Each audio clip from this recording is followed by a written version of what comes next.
Tanya-tanya karantina, cek. Edisi, pentingnya menjaga kebugaran jasmani. Nah, di pandemi ini, siapa sih teladan kamu dalam menjaga kebugaran jasmani? Di rumah misalnya.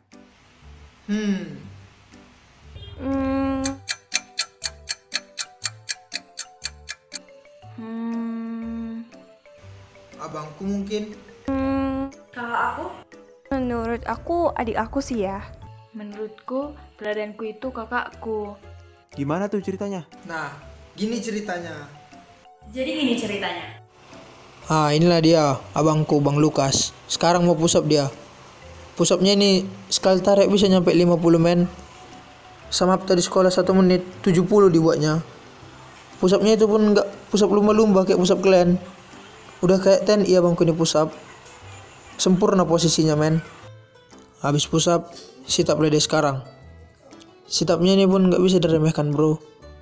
Kalau tadi push up 50 sekali tarik, ini sit up 60 sekali tarik. Sama tadi sekolah 80 sekali tarik.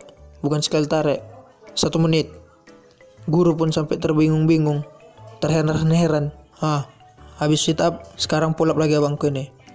Sebenarnya pull upnya ini bisa dia mutar-mutar di tiang. Cuman karena keadaan covid ini lah kan, jadi berakhir naas lah dia di pintu.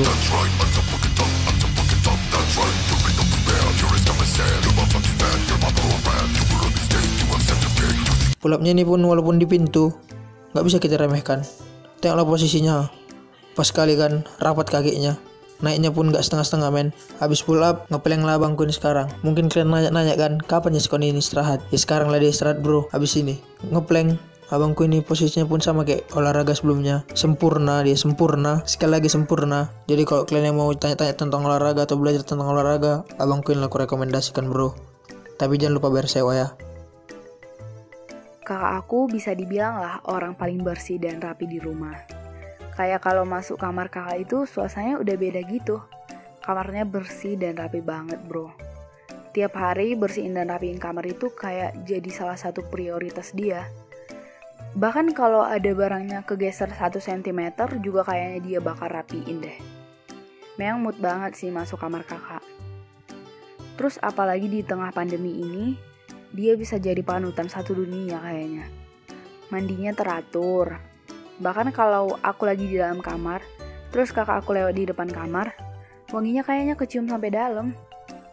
Terus cuci tangan juga rajin. Dan cuci tangannya itu nggak kayak kita cuci tangan yang biasa gitu. Maksud aku, kalau aku pribadi ya, cuci tangan itu yang cuman sekedar udah berbusa, ya udah bilas gitu.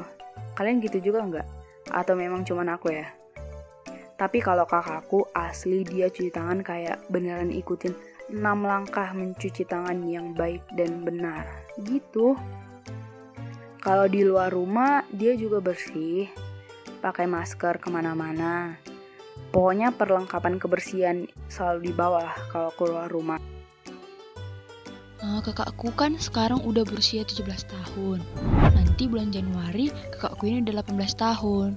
Jadi kakakku ini udah tergolong lah dalam kelompok dewasa muda. Kata kakakku, kelompok dewasa muda itu biasanya tidur 7 jam sampai 9 jam. Dan dia selalu tidur dengan durasi itu. Kalian tahu biasanya jam berapa kakakku bangun? Dia selalu bangun jam 5. Keren kan? Padahal di situ biasanya aku masih tidur. Tapi dia udah bangun dan langsung minum air putih. Kata kakakku, minum air putih setelah bangun tidur itu bagus untuk pencernaan. Kalau siang-siang biasanya juga tidur kan orang. Kakakku ini pun, tapi dia cuma tidur sampai 10 menit aja. Kalau lebih dari situ nanti malamnya jadi silut untuk tidur katanya. Kalau malam-malam, kakakku paling lama tidur itu jam 10 malam. Jadi sebelum jam 10, kakakku udah menyelesaikan semua pekerjaannya. Baru sebelum tidur juga kakak aku udah mematikan HP-nya dan juga mematikan lampu kamarnya. Kata kakakku, cahaya dari handphone dan juga lampu kamar bisa buat otak kita masih bekerja dan akhirnya kita jadi sulit untuk tidur dan tidur kita pun jadi gak nyenyak. Kakakku juga gak mau minum kopi kalau udah agak sore, katanya nanti jadi sulit untuk tidur. Karena itulah makanya kakakku selalu sehat dan bersemangat di pagi hari, bahkan gak pernah ngantuk dan tidur di kelas. Makanya kakakku lah yang kupilih jadi teladanku. Adik aku itu orangnya pekerja keras. Salah satu contohnya itu sekarang. Dia tuh lagi kerja keras banget buat jaga tubuhnya. Sebelum corona, bisa dibilang dia tuh idaman banget tubuhnya. Kurus langsing tinggi. Tapi selama pandemi ini dia lebih banyak ngabisin waktu di rumah dan pola makan dia jadi kurang terjaga. Akhirnya ya gitu, berat badan dia jadi naik. Terus karena menyadari itu, mungkin berat badan yang naik itu, akhirnya dia jadi berusaha untuk menjaga pola makannya kembali. Nah, kita kan tahu kalau takaran kalori per hari setiap orang itu berbeda-beda, tergantung sama berat badan dan jenis aktivitasnya. Nah, adik aku ini kalorinya lebih banyak dari nasi selama ini. Tapi sekarang mulai dikurangin dari nasinya. Terus dia juga lebih rajin makan sayur dan buah-buahan, biar asupan protein dan vitamin dalam tubuhnya tetap terpenuhi. Selain itu, adik aku juga rajin minum susu, biar kalsium dalam tubuhnya tetap terjaga.